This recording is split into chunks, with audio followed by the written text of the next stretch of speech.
हम एक ऐसे रिलेशनशिप में, जिस रिलेशनशिप में सामने वाला इंसान सिर्फ हमें तड़पा रहा है, काफ़ी ज़्यादा गिड़गिड़ा रहा है, हमेशा हमें झुकना पड़ रहा है, हमेशा हमारी सेल्फ रिस्पेक्ट डाउन हो चुकी है, पूरी तरीके से सेल्फ रिस्पेक्ट की बैंड बजी हुई है। सामने वाला इंसान हमें रुला रहा है, सारी चीज़ें कर ली हमने, सारी चीज़ें ट्राई कर ली, लेकिन सामने वाला इंसान समझने के लिए तैयार ही नहीं। सब कुछ करे लेकिन सामने वाला इंसान तैयार ही नहीं समझने के लिए। अभी इस सिचुएशन में हमने ठान लिया कि अभी मुझे मूव ऑन करना है, या फिर इस इंसान को मेरी वैल्यू कैसे रियलाइज़ करो। ये इंसान इतना गिड़गिड़ा रहा है मेरे को, मतलब हमेशा मेरे को झुकना पड़ रहा है, हमेशा मेरे को इसके सामने भीख मांगनी पड़ रही है। लेकिन अब इस रिलेशनशिप में मैं क्या करूँ? एक टॉक्सिक रिलेशनशिप आपका हो चुका है। If you have a toxic relationship, तो अभी जो आपका पार्टनर लाइक गर्लफ्रेंड है, boyfriend, if you have any kind of relationship, लेकिन इस रिलेशनशिप में हमें अभी आगे क्या करना चाहिए? इस रिलेशनशिप में फ्यूचर नहीं है, ना ही सामने वाला हमें समझने को तैयार है। अब हमें क्या करना चाहिए? मेरे को बहुत सारे कॉल्स और मैसेज आ रहे थे, डीएम्स आ रहे थे, इसी की बेस पे वीडियोस बना रहा हूँ। नमस्कार दोस्तों, मेरा नाम है हरीश, आप देख रहे हैं टिप्स विद हरीश।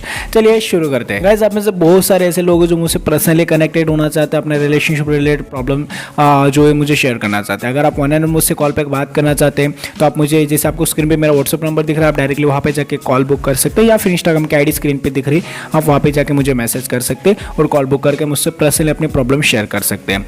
तो अभी हम बात करते हैं जिस इंसान के साथ हम रिलेशनशिप में, क्या उसको मेरी वैल्यू रियलाइज होगी जो हमें इंसान छोड़ के चला गया, या फिर हम एक ऐसे टॉक्सिक रिलेशनशिप में जो इंसान बार बार हमें झुका रहा है, बार बार हमें उस इंसान के सामने झुकना पड़ रहा है, बार बार भीख मांगनी पड़ रही है, गिड़गिड़ाना पड़ रहा है। हम उस इंसान को मतलब इमोशनली होकर समझा लिया, हमने उसको गुस्से से समझा लिया, एंग्री होकर समझा लिया, सारी चीज़ें कर ली, लेकिन अभी वो सामने वाला इंसान समझने को तैयार ही नहीं। अब इस सिचुएशन में हम क्या करना चाहिए, या फिर क्या कर सकते हैं ऐसी सिचुएशन में? मुझे ऐसे बहुत ज़्यादा मैसेज आ रहे थे। एक चीज़ मैं आपको बता दूँ, जिस इंसान के साथ हम रिलेशनशिप में, जो इंसान आपके फेस पे एक स्माइल ला सकता, वो आपसे घंटा पैर भी नहीं कर सकता, ठीक है। अगर किसी इंसान के साथ हम रिलेशनशिप में, जो इंसान बार बार हमें रुला रहा है, बार बार हमें झुकना पड़ रहा है, हमारी सेल्फ रिस्पेक्ट की बैंड बजा दी उस इंसान ने, और हम सेल्फ रिस्पेक्ट पे काम ही नहीं कर रहे, हम सिर्फ उस इंसान के पीछे भागे, कुत्ते बन चुके हैं, हमें सिर्फ वही इंसान चाहिए, उसी के पीछे भागना, नहीं वही चाहिए, मेरे को वो मिल रहा है, मेरे को वो नहीं मिल रहा है। और इंसान का माइंड होता है as per as human psychology, कि जो चीज़ हमें नहीं मिलती उसी चीज़ के पीछे हम ज़्यादातर भागते हैं। अभी वो इंसान प्यार नहीं दे रहा है, जैसे स्टार्टिंग में रिलेशनशिप स्टार्ट होता है, स्टार्टिंग में सब कुछ अच्छा होता है, सब कुछ रिलेशनशिप में सारी चीज़ें होती है, सामने वाला इंसान वैल्यू देता है, सामने वाला इंसान प्यार करता है, केयर करता है, सारी चीज़ें देता है, आपकी रिस्पेक्ट करता है। लेकिन धीरे धीरे एक समय ऐसा आता है कि जो आपका सामने वाला इंसान है वो आपसे इरिटेट होने लग जाता है। वो इसीलिए इरिटेट होता है बिकॉज आपका नेचर आपकी तरफ से काफ़ी ज़्यादा चेंज हो जाता है। सामने वाला का जो बिहेवियर थोड़ा चेंज होता है, क्योंकि वो अपने लाइफ में अगर बिजी है थोड़ा काम में, तो हम उसको कंप्लेन करना स्टार्ट कर देते हैं। कंप्लेनिंग नेचर हो जाता है पूरी तरीके से, कि भैया तूने कॉल क्यों नहीं किया, तो ऐसा क्यों कर रहा है, तो वैसा क्यों कर रहा है, तो बदल गया है, तो इग्नोर करना स्टार्ट कर दिया, ऐसा हो जाएगा, मैं छोड़ के चले जाऊँगी या फिर छोड़ के चला जाऊँगा, ऐसी सारी चीज़ें। और सामने वाला धीरे धीरे समझाता है और फिर इस तरीके से मिसअंडरस्टैंडिंग बढ़ती है, और एक समय ऐसा आ जाता है हमारा रिलेशनशिप एक समय ऐसे स्टेज पे आ जाता है कि सामने वाला इंसान आपकी रिस्पेक्ट भी नहीं करता है, वो आपको उसके जो नज़र में आपकी वैल्यू होती है पूरी तरीके से डाउन हो जाती है। आप उसके लिए सब कुछ करने के लिए तैयार है, सब कुछ कर लेते, रो लेते, गिड़गिड़ा लेते, फैमिली से सब कुछ बातें कर लेते, उसके लिए सब कुछ कर लेते, लेकिन सामने वाला इंसान आपकी वैल्यू समझने के लिए रेडी नहीं। हर तरीके से आपने उसको समझा लिया, लेकिन सामने वाला इंसान आपकी वैल्यू नहीं कर रहा है। लेकिन इस सिचुएशन में हमें यह समझना है कि सामने वाला इंसान अगर हमारी वैल्यू नहीं कर रहा है, वो हमारी सारी चीज़ें नहीं समझ रहा है, तो मैं उस इंसान के पीछे जाना है क्यों? जो इंसान आपकी रिस्पेक्ट ही नहीं कर सकता, आपसे प्यार भी नहीं कर सकता, क्योंकि प्यार का पहला नंबर रिस्पेक्ट होता है, और जो रिस्पेक्ट ही नहीं करेगा वो प्यार कैसे करेगा? तो यहाँ पे ये सिचुएशन है कि सामने वाला इंसान अगर नहीं समझ रहा है तो फिर छोड़ देना उस इंसान के, इसके पीछे जाने की जरूरत ही नहीं मुझे तो वही इंसान चाहिए, उसी के बिना मेरी ज़िंदगी नहीं। बहुत सारे लोग मेरे को ऐसे मैसेज आते हैं कि नहीं मेरे को वो चाहिए। अभी एक्चुअली मेरे को कल एक मैसेज आता, बंदा बोल रहा है कि बंदे किसी और के साथ रिलेशनशिप में, उसको मेरे लाइफ में लाना। अरे जो ऑलरेडी किसी और के साथ रिलेशनशिप में आ चुका है, ऐसे घटिया इंसान को लाइफ में क्यों लाना? जो समय के साथ बदलते हैं, समय के साथ इंसान को चेंज करते हैं, उसको अपने लाइफ में लाके कोई फ्यूचर ही नहीं ना। क्योंकि एग्जांपल मान लो, अगर आप उसको अपने लाइफ में लाते हो, शादी होने के बाद भी अगर वो किसी और के पास जाता है तब आपको हर्ट होगा। उससे अच्छा ऐसे इंसान को लाइफ से निकालो ना। आपने बार बार उस इंसान के पीछे जाना, बार बार उसके पास भीख मांगना कि मेरी वैल्यू कर लो ना, मेरी कदर कर लो ना, उसकी वैल्यू, आपकी वैल्यू उसको एक दिन हमेशा हो जाएगी, अपने आप हो जाएगी। जिस दिन आप उसकी लाइफ से हमेशा के लिए निकल जाओगे, जिस दिन आप उसको वैल्यू करने का मौका दोगे, हम इंसान को मौका ही नहीं दे रहे उसको आपके बारे में सोचने के लिए। As per as human psychology कहती है कि जो इंसान आपके बारे में सोचेगा नहीं तो उसको आपके बारे में थॉट्स ही नहीं आएंगे ना। अगर किसी इंसान को गिल्टी फील करवाना है, आपने कुछ गलती की है, ठीक है, और आपने गलती करने के बाद अगर आप सामने वाले को मौका ही नहीं दे रहे, हम उसको गुस्से में बोल देते ठीक है आज के बाद मैं तेरे से बात नहीं करूंगी, तेरे को मैसेज नहीं करूंगी, तेरे लाइफ से जा रहा हूँ या फिर जा रही हूँ, घंटा नहीं उखाड़ते, दो या फिर आधे घंटे के बाद खुद मैसेज कर देते उसको, आपसे रहा नहीं जाता। मतलब आपकी इमोशंस पे आपके कंट्रोल नहीं, और जो इंसान इमोशंस पे कंट्रोल नहीं कर सकता उससे कुछ नहीं हो सकता इस दुनिया में। तो इमोशंस पे कंट्रोल करना काफ़ी ज़्यादा ज़रूरी है। तो यहाँ पे मेरे को जो मेल्स आ रहे थे, मेल्स में एक मेल मैंने पढ़ा था जहाँ पे लोग बोल रहे थे, एक बंदे ने मेरे को बोला था कि सर मेरी जो गर्लफ्रेंड है मतलब बार बार मेरे को झुकना पड़ता है उसके सामने, बार बार उसकी गलती होते हुए भी मेरे को माफ़ी मांगनी पड़ती है, और फिर रिलेशनशिप में आती है, फिर 2 दिन के बाद फिर वैसा होता है। यार जो इंसान को यहाँ तक आपको ग्रांटेड ले लिया, उस इंसान को पता है कि गलती मेरी होगी तो भी ये सॉरी बोलेगा, गलती मेरी होगी तो भी ये मेरे सामने गिड़गिड़ाएगा, भीख मांगेगा। एक ऐसे रिलेशनशिप में चले गए जिस रिलेशनशिप में कोई इज्जत ही नहीं है, और जहाँ पे इज्जत नहीं वहाँ पे प्यार कहाँ से मिलेगा। सामने वाले को आई लव यू बोलने के लिए मैं उसको फोर्स करना पड़ता है, मुझे आई लव यू बोल लेना, मुझे ये कर लेना, मुझे मिस यू बोल देना, या फिर मेरे को किस कर लेना, ये सारी चीज़ें कर ले, मुझे मिल लेना, मेरे को कॉल कर लेना। अगर ये सारी चीज़ें मांगनी पड़े मतलब आप भीख मांग रहे हो, ठीक है। किसी इंसान के सामने आप रो रहे हो, as per as human psychology खुद कहती है जहाँ पे आप रो रहे हो मतलब वहाँ पे आपको भीख मांगनी पड़े कोई चीज़ के लिए। एग्जाम्पल, जब हम छोटे थे कोई चीज़ हमें चाहिए तो हम पापा के पास या मम्मी के पास रोते थे ना उस चीज़ के लिए, तब वो लेके दे देते। वैसे आपको यहाँ पे करना पड़ रहा है, आप रो रहे हो फिर वो आपको प्यार देगा या फिर मोहब्बत देगा। अगर आप रो रहे हो तो सामने वाला आपके रोने से सिर्फ 5 मिनट के लिए आपसे थोड़ा सा इमोशनल होकर आपसे बात करेगा, फिर उस इस चीज़ का ज़्यादा फायदा उठाएगा कि ये मेरे लिए रोता है, इस चीज़ का ज़्यादा फायदा उठाएगा और आपकी बैंड बजाएगा।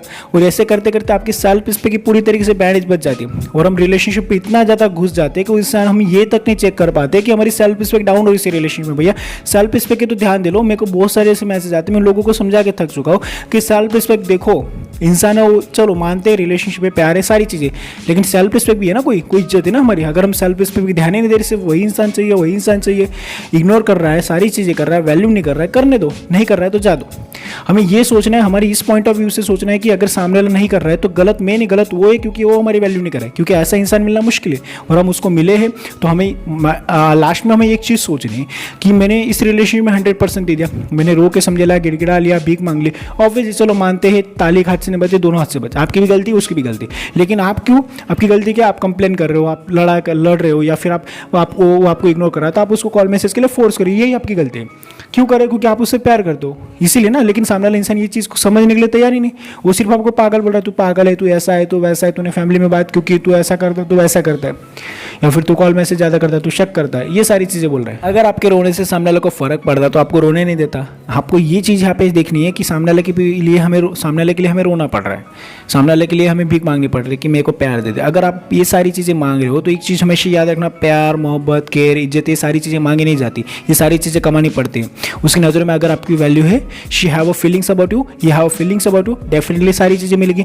अगर उसकी नज़र में आपकी वैल्यू नहीं तो आपको प्यार देना जरूरी नहीं समझेगा ना, आपको कॉल मैसेज करना जरूरी नहीं समझेगा। मुझे बहुत सारे लोग बोलते हैं कि वो मेरे को उसके पास टाइम होते हुए भी किसी और को कॉल करता, फ्रेंड्स को कॉल करता, मेरे को कॉल नहीं करता। क्यों करेगा, क्योंकि आप उसको इरिटेट करो, परेशान करके रख दिया।